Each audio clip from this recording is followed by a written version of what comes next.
दोस्तों सभी को नमस्कार। दोस्तों अभी हाल ही में जो एग्ज़ाम चले हुए हैं वो 12th क्लास के एनुअल एग्ज़ाम चले हुए हैं।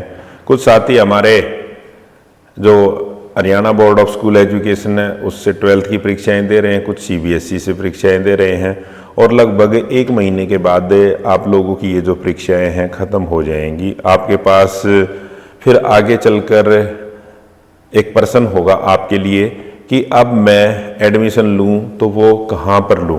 यदि मेरे को ग्रेजुएशन करनी है, ग्रेजुएट होना है तो उसके लिए मैं क्या करूं, मैं BA करूं, BCom करूं, BSc करूं या BTech करूं।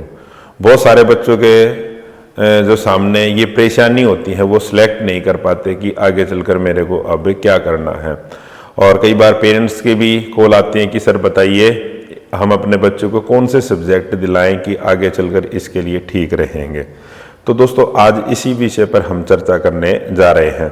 एक बात मैं कहना चाहूँगा दोस्तों, सबसे पहली तो चीज़ है कि हमारे बच्चे की योग्यताएं होती हैं, वो कितना उनमें योग्य है, उसी के आधार पर भी हम उसके लिए फ्यूचर का प्लान डिसाइड करते हैं कि वो कौन सी पढ़ाई करेगा। कई बार योग्यताएं होती नहीं, हम ज़बरदस्ती उसको वो चीज़ें दिला देते हैं या हम पैसे कॉलेज के अंदर फीस भी भर देंगे और कुछ समय के पश्चात हम देखते हैं कि बच्चे के अंदर वो योग्यता नहीं थी उस सब्जेक्ट को पढ़ने में, और फिर हमारे पैसे भी खराब जाते हैं और टाइम भी खराब जाता है। तो इसलिए सबसे पहले हमारे को बड़े सोच समझ कर ये चीज़ें सिलेक्ट करनी होती हैं कि हम अपने बच्चे को कौन से विषय दिलाएं। तो आज इसी विषय पर हम चर्चा करने जा रहे हैं। अब बहुत सारे लाखों बच्चे हैं दोस्तों, वो 12th का एग्ज़ाम में देने जा रहे हैं और उसके बाद 12th पास कर लेंगे और उसके बाद उनके सामने वही समस्या, BA करें, BCom करें, BSc करें, BTech करें। BA करें तो इसमें कौन से सब्जेक्ट लें, BCom करेंगे तो इसके आगे चलकर क्या फ़ायदे होंगे, BSc करेंगे तो इसके क्या फ़ायदे होंगे।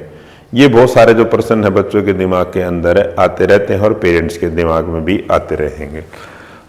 चलो इसी पर चर्चा कर लेते हैं। अब दोस्तों जैसे किसी बच्चे ने 12th साइंस से की है, आमतौर पर जो बच्चा साइंस लेगा 12th के अंदर या आर्ट होगी उसके बाद, या फिर वो कॉमर्स लेता है, ये स्ट्रीम मिलती हैं। अभी जो वर्तमान समय में जो चीज़ें चली हुई हैं, या तो उसके पास साइंस के सब्जेक्ट होंगे 12th के में, या फिर उसके बाद आर्ट्स के सब्जेक्ट होंगे, या फिर उस कॉमर्स के सब्जेक्ट। पहले हम बात करते हैं यदि कोई बच्चा 12th जिसके पास 12th में साइंस के सब्जेक्ट हैं, साइंस के सब्जेक्ट हैं, तो दोस्तों यहाँ पर आप ये देखिए आपके साइंस के जो सब्जेक्ट हैं आपके पास, या तो आपने PCM फिजिक्स केमिस्ट्री और मैथमेटिक्स है ये आपके पास होंगे, या फिर आपके पास फिजिक्स केमिस्ट्री और बायोलॉजी भी होगी। ठीक है, जो मैं मेन सब्जेक्ट की बात करता हूँ, जो हम मेन सब्जेक्ट हमारे पास होते हैं आमतौर। और कई बच्चे ऐसा भी करते हैं जो कंबाइन ले लेते हैं, यानी फिजिक्स केमिस्ट्री और बायोलॉजी भी इसके साथ ले लेते हैं, यानी 12th वो इससे करेंगे। मैं बात करूंगा दोस्तों, मैं उसकी बात नहीं करता कि नीट का एग्ज़ाम, JEE का मैं एग्ज़ाम में उनकी तरफ बात नहीं करता। मैं बात करता हूं खाली ग्रेजुएशन पे बात करूंगा मैं, वो एक अलग विषय है। अगर किसी का नीट का एग्ज़ाम दिया है, वहाँ पे उसका सिलेक्शन होता है तो बहुत अच्छा, JEE में होता तो और अच्छा। मैं उस विषय पर नहीं करता, मैं करूँगा खाली जो ग्रेजुएशन के में जो बच्चा इनरोल होता है उसके लिए बात करता हूँ मैं। ठीक है, अब दोस्तों यहाँ पर कोई बच्चा जिसने 12th पास कर ली है, अब वो BSc करे या BSc ऑनर्स करे, बहुत सारे बच्चों के सामने ये समस्या होती है। पहले तो जो बच्चा जिसने 12th साइंस से की है, ज़्यादातर 80% जो बच्चे हैं 80% जो बच्चे हैं जिसने साइंस से की है वो बात करते हैं वो BSc की तरफ जाएंगे। ठीक है, वो BSc की तरफ जाएंगे, BSc ही करेंगे। अब दोस्तों जैसे एक होगी, जैसे सिंपल BSc सिंपल कोर्स में एडमिशन ले लिया उसने BSc के अंदर, वो ग्रेजुएशन के अंदर फिजिक्स भी पढ़ेगा, केमिस्ट्री भी पढ़ेगा, बायोलॉजी भी पढ़ेगा। यदि BSc उसने मेडिकल करनी है और BSc नॉन मेडिकल करनी है तो फिर वो अपने फिजिक्स केमिस्ट्री और मैथ्स पढ़ेगा। और दोस्तों एक और है ऑनर्स कहते हैं जिसको, BSc ऑनर्स कहते हैं हम जिसको, जिसमें पर्टिकुलर केमिस्ट्री से ऑनर्स करना है या बायोलॉजी से करना, वही सब्जेक्ट पढ़ेगा। ठीक है, तो इस तरह से जिसने 12th की है वो BSc के अंदर इनरोल कर सकता है पहला तो ये है कि जिसने 12th की है साइंस के सब्जेक्ट से वो बीएससी में जा सकता है। बीएससी आप या तो नॉन मेडिकल से कीजिए या मेडिकल से कीजिए, ठीक है, सिंपल सा फंडा है, ठीक है। हाँ, जब बीएससी ऑनर्स की बात आती है तो उसके लिए मैं थोड़ा आप लोगों को ये गाइड करना चाहूंगा दोस्तों।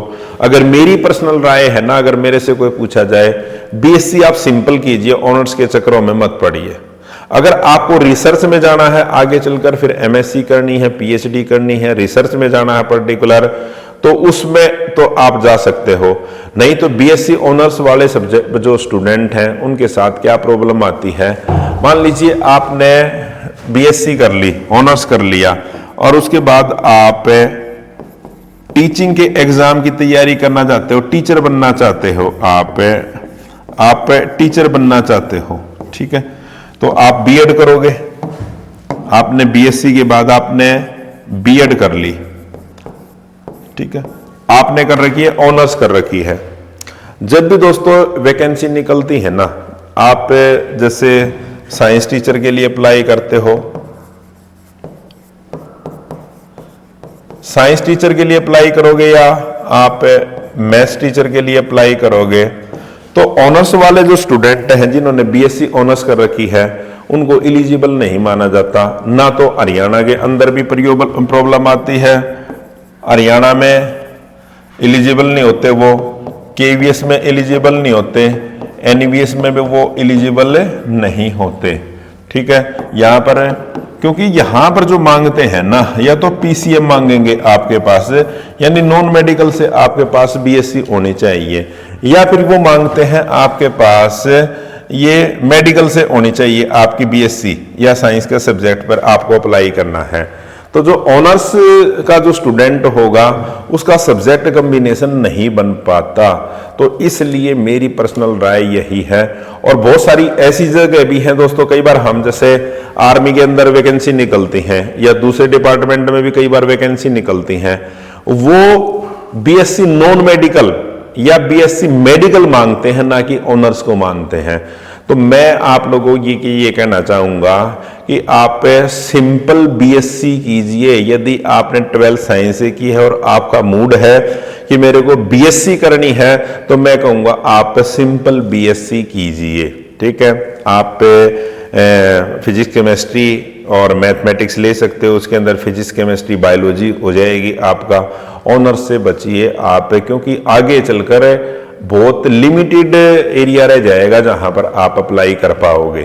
तो एक तो मेरा आप लोगों को ये मैं आप लोगों को गाइड करूंगा कि आप सिंपल बीएससी कीजिए, ठीक है। उसके बाद दोस्तों बहुत सारी ऐसी जगह होती हैं जहां पर साइंस के पीसीएम मांग लेते हैं, वहां पर ऑनर्स नहीं चलेगा। अगला क्या है, आपने 12th साइंस से कर ली है, कि चाहता हूं कि मेरे को तो खाली जो बीए के सब्जेक्ट पढ़ने हैं। तो बीए में दोस्तों, बीए में भी मैं आपको ये कहना चाहूंगा कि वहां पर भी आप बीए ऑनर्स मत कीजिए, वहां पर भी आप एक जैसे जो दूसरे सब्जेक्ट होते हैं ना वो लीजिए। जैसे बीए में आप आमतौर पर जैसे एमडीयू में है, एमडीयू की बात करें, यहाँ पर बीए के अंदर 4 सब्जेक्ट होते हैं, तो 2 तो आप जो सब्जेक्ट हैं वो आर्ट्स के ले सकते हो। जैसे आप हिस्ट्री ले ली, आपने हिस्ट्री ले ली, पोल साइंस ले ली आपने, या फिर आप जैसे ज्योग्राफी ले सकते हैं हम, ठीक है। History, pol science, geography, art के बहुत सारे जो सब्जेक्ट होते हैं, हम इसमें से 2 सब्जेक्ट तो ये ले लेते हैं। 2 सब्जेक्ट तो आपके ये हो जाएंगे, फिर यहाँ पर हिंदी हो जाती है और आपकी यहाँ पर इंग्लिश भी हो जाती है, ठीक है। यहाँ पर आपने एक चीज ध्यान रखना है दोस्तों, आप जो आर्ट में जो सब्जेक्ट लो ना उनका भी चयन कीजिए। मैं आप लोगों को कहना चाहूंगा कि जब आर्ट के सब्जेक्ट लो, आप हिस्ट्री तो कंपलसरी रखिए। हिस्ट्री के साथ आप इको जोड़ सकते हो, इसके साथ आप पोल साइंस जोड़ सकते हो, आप इकोनॉमिक्स जोड़ सकते हो। क्यों? आगे चलकर यदि आपको मान लीजिए टीचर बनना है, टीचिंग प्रोफेशन के अंदर जाना है, तो वहां पर फिर आपका सब्जेक्ट कॉम्बिनेशन डिस्टर्ब नहीं होगा। आपने टीजीटी के लिए अप्लाई करना है, तो वहां पर टीजीटी एसएस के लिए अप्लाई करना आगे चलकर, तो आपके पास हिस्ट्री के साथ ये जो बाकी सब्जेक्ट होंगे ना ग्रेजुएशन में, एक सब्जेक्ट और हिस्ट्री के साथ आपके पास इकोनॉमिक्स हो, ज्योग्राफी हो, तो फिर आप वहां पर अच्छी तरह से एलिजिबल हो जाते हो। यदि खाली आपने ऑनर्स कर रखी है, आपके पास एक सब्जेक्ट होगा, आगे चलकर आप टीचिंग प्रोफेशन के अंदर अप्लाई नहीं कर पाओगे। ठीक है, तो दोस्तों मैं कहा जाऊंगा आप, और हाँ अगर हिस्ट्री को पढ़ोगे, आप पॉलिटिकल को पढ़ोगे, तो ये दोस्तों आप कंपटीशन की जो तैयारी करते हो ना, तो उसमें भी आगे चलकर काम आएगा। तो एक तो फंडा मैंने आप लोगों को क्लियर कर दिया है कि 12th के बाद मेरे को पीसीएम से बीएससी करनी है या किस तरह से करना है, ये मैंने आप लोगों को बता दिया है। उसके बाद दोस्तों बात आती है बीकॉम की। जिस बच्चे ने कॉमर्स से 12th की है, उसके बाद वो बीकॉम करता है ना, तो बीकॉम करने के बाद, बीकॉम के बाद देखना दोस्तों, ये मैंने आपको बता दिया, आपने बीकॉम की है, करनी है बी इसमें 12th के बाद, तो बीकॉम के बाद यदि आप टीचिंग में जाना चाहोगे ना आगे चलकर, तो स्कोप बहुत कम है, क्योंकि बीकॉम के जो सब्जेक्ट हैं दोस्तों, उनका जो कॉम्बिनेशन है वो नहीं बन पाता। आपने क्या करना पड़ेगा, या तो फिर आपने पीजी करनी पड़ेगी, आपने पीजी करनी पड़ेगी, और उसके बाद आप पीजीटी के लिए ही अप्लाई कर पाओगे, टीजीटी के लिए आप नहीं अप्लाई कर पाओगे। ठीक है, तो दोस्तों हाँ, प्राइवेट सेक्टर के अंदर बहुत सारी जो संभावनाएं हैं, यदि आपने बीकॉम की है तो प्राइवेट सेक्टर में बहुत सारी अपॉर्चुनिटी है आपके लिए। तो इस पे आप सोच समझ के एक बार ये विचार करना कि मेरे को बीकॉम करनी है या नहीं। कुछ बच्चे ऐसे होते हैं जिन्होंने दोस्तों कॉमर्स से 12th की, उसके बाद उन्होंने बीकॉम कर लिया, फिर वो कहते हैं सर हम टीचर में हमने बनना था, वो एलिजिबल नहीं हो पाएंगे। तो इस चीज का आपने ध्यान में रखना है ये। ठीक है, ये दोस्तों मैंने आपको बीएससी इसके बारे में बता दिया, बीए के बारे में मैंने आपको बता दिया। तो दोस्तों ये चीजें मैंने आपको बताई हैं कि आप बीए करो, बीकॉम करो। हाँ, अगर आपको कंपटीशन एग्जाम की तैयारी करनी है, आपने सोचना है कि मेरे को तो भाई साथ की साथ कंपटीशन एग्जाम की तैयारी करनी है, गवर्नमेंट जॉब की तैयारी करनी है, तो आप बीए के सब्जेक्ट लेके आसानी से तैयारी कर सकते हो, क्योंकि ये आगे चलकर आप लोगों के इसमें कंपटीशन में भी, आपकी तैयारी में भी काम में आएंगे। ठीक है, तो दोस्तों जब भी आप सब्जेक्ट का जो चुनाव करो, बड़े वो सोच समझ कर आपने करना है। आज के इस सेशन के अंदर इतना ही। फिर भी आपके मन में कोई प्रश्न है तो इसको लेकर तो आप मेरे को 9996406888 पर कॉल कर सकते हो। ठीक है, और दोस्तों अब आपने 12th कर ली है, 12th के एग्जाम दे दिए हैं, तो आप क्या करोगे? बीच में 2-3 महीने का आपके पास समय होगा, तो आप इसको वेस्ट मत कीजिए। आप हमारे इंस्टीट्यूट से जुड़िए, हमारे ऑनलाइन बैच जल्दी शुरू होने जा रहे हैं, हम आपको अच्छी तैयारी कराएंगे। तो दोस्तों इसके लिए आप जैसे अभी एचएससी का सीईटी का एग्जाम आगे इनरोल होगा, इसके लिए इनरोलमेंट जल्दी शुरू हो जाएंगे। तो सीईटी के जो बैच हैं हमारे ऑनलाइन और ऑफलाइन दोस्तों, ये जल्द ही शुरू होने जा रहे हैं नेक्स्ट मंडे से, तो आप इनको ज्वाइन कर सकते हो। आपकी तैयारी अच्छी होगी और आगे चलकर हरियाणा के अंदर जो भी वैकेंसीज आएंगी दोस्तों, सीईटी के एग्जाम के तहत ही आएंगी। तो ये चीजें आपने ध्यान रखनी है। तो दोस्तों इसके लिए आप गूगल प्ले स्टोर पर जाइए और आप हमारी जो ऐप है एडुचाणक्य वो डाउनलोड कर सकते हो। आपको ऑफलाइन कोचिंग भी मिलेगी और ऑनलाइन भी। और दोस्तों अभी पूरे हरियाणा में सबसे ज्यादा जो रिजल्ट आए थे वो एचपीएससी के अंदर है, वो हमारे स्टूडेंट ही सिलेक्ट हुए थे। ठीक है, तो हरियाणा के अंदर बड़ा फेयर चीजें चली हुई हैं। ये जितने भी आपको साथी दिखाई दे रहे हैं ये हमारे सिलेक्टेड स्टूडेंट हैं पीछे। तो इसके लिए हम हरियाणा सरकार का धन्यवाद करेंगे, क्योंकि हरियाणा सरकार अब बगैर पर्ची बगैर खर्ची के नौकरी देती जा रही है। आप भी तैयारी कीजिए, आपको भी सरकारी नौकरी मिल जाएगी। तो आज के इस सेशन के अंदर दोस्तों इतना ही। जय हिंद, जय भारत, जय हरियाणा।